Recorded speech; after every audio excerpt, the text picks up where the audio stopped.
Is Natsu top 5?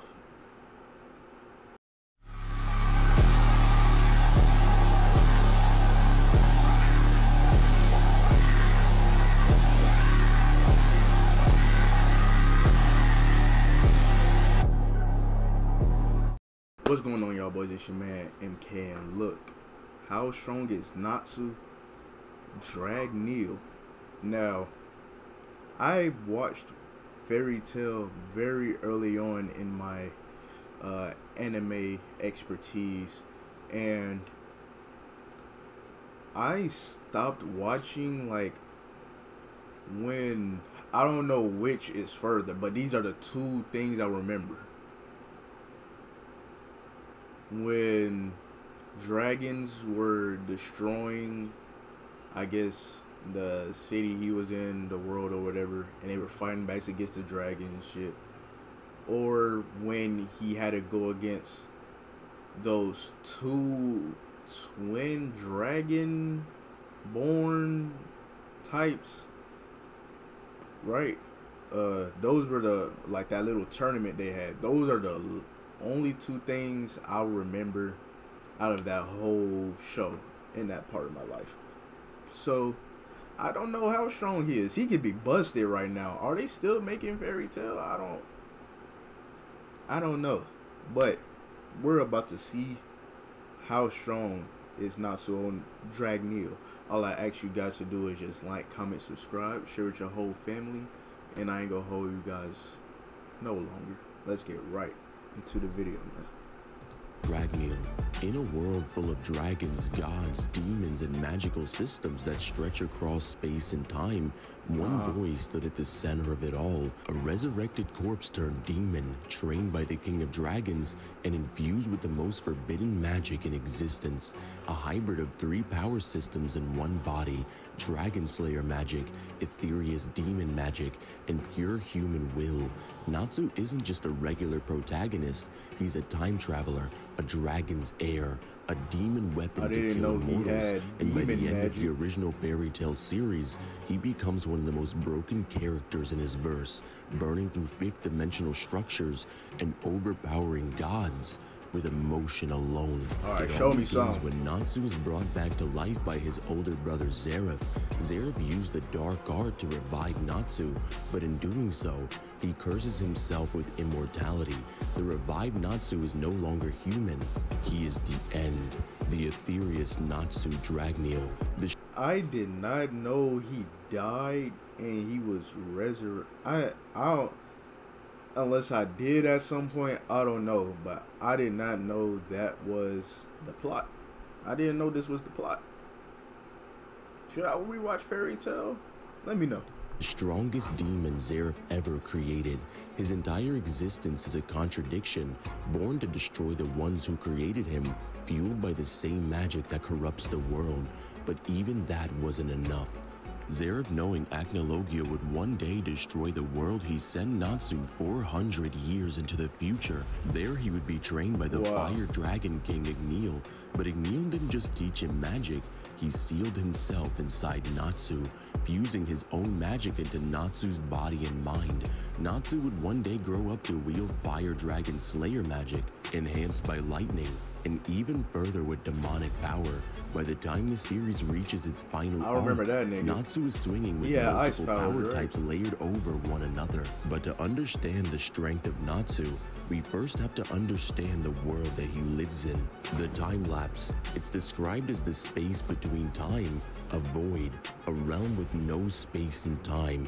In simple terms, it's a dimension that exists outside of 3D and 4D physics. Time doesn't flow, space doesn't exist, and yet time magic still functions inside it. That alone means time magic exists on a higher dimensional scale. If a power can exist without time or space, it's by definition beyond the 3D and 4D constructs, making it 5th dimensional. His brother Zeref taps directly into that source. He absorbs the Fairy Heart, a near-infinite energy source, and uses its power of the Neo Eclipse, a spell that resets the universe, not destroys it, resets it. Resets the Zeref universe. says it will collapse the current space-time and create a new one. That means everything, past, the future, the laws of cause and effect, are all rewritten. And this is the same Zeref that Natsu fights. When Natsu faces him, he's not strong enough until the flames of emotion kick in. FOE is not a standard transformation. It's not something he trained for. It's a raw emotional surge that powers him beyond logic. His power spikes based entirely off his feelings, grief, rage, the will to protect. It taps into the core and overrides every limit he had. In this form, Natsu burns through Zeref's time magic. That means he didn't just overpower him in strength, he overrode fifth-dimensional spells with raw attack potency. The time-based defense, the universal reset, gone in one shot. Zeref loses instantly. It wasn't a struggle. Natsu, driven by emotion, overpowers universal level time erasure with fire alone. Acnologia comes back, but this isn't just Dragon Acnologia. This is time-lapse Acnologia.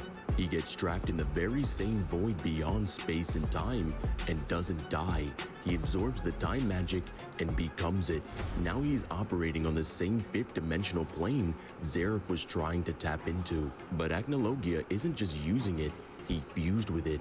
His punches tear through reality, his body exists in the real world, while his soul fights the Dragon Slayers inside a metaphysical realm. Acnologia now has two new forms, one in the physical reality, one in the soul realm. That alone proves that his power extends beyond the normal dimensions. He's fighting in both realms simultaneously. Nothing touches him. The Dragon Slayers can't beat him. Time, space, soul, body. Acnologia is in control of all of it, but Natsu isn't finished just yet. With the power of the other Dragon Slayers, Natsu channels all of his rage and fire into one final attack. So he fuses with all the other Dragon reality Slayers. erasing. That's why I was wondering why he that had some completely colorful deletes flames. Acnologia's soul. He doesn't resist. He doesn't get back up. He's just completely gone. The fight ends with a punch that wipes out the strongest character in the verse, a being fused with fifth-dimensional time magic, and that's not symbolic. That's raw output. This means end of series Natsu would scale above Zeref, who can reset space and time, Fairy Heart, which fuels infinite time magic, and Acnologia, who absorbed a fifth-dimensional void. But it isn't just Natsu's strength that makes him ridiculous. He's extremely fast. He's able to react to Zeref while he's using time manipulation. He fights in a realm without time, and that would be considered a measurable speed. You wouldn't be able to tag someone who controls time without being above time yourself. You can't move in a void without time unless your motion breaks those laws. Natsu's durability is also insane. He takes hits from Zeref and Acnologia, both of whom operate outside the base dimensions. He takes soul damage and survives magic meant to erase timelines. His body can handle forces meant to reset existence, making his durability beyond the baseline fourth dimension. That's a higher dimensional resistance. He doesn't rely on artifacts. He doesn't need a magical circle or enchantment. His power comes from within, from his dragon training, from his demon blood, from his grief, his anger, his pain, from fire.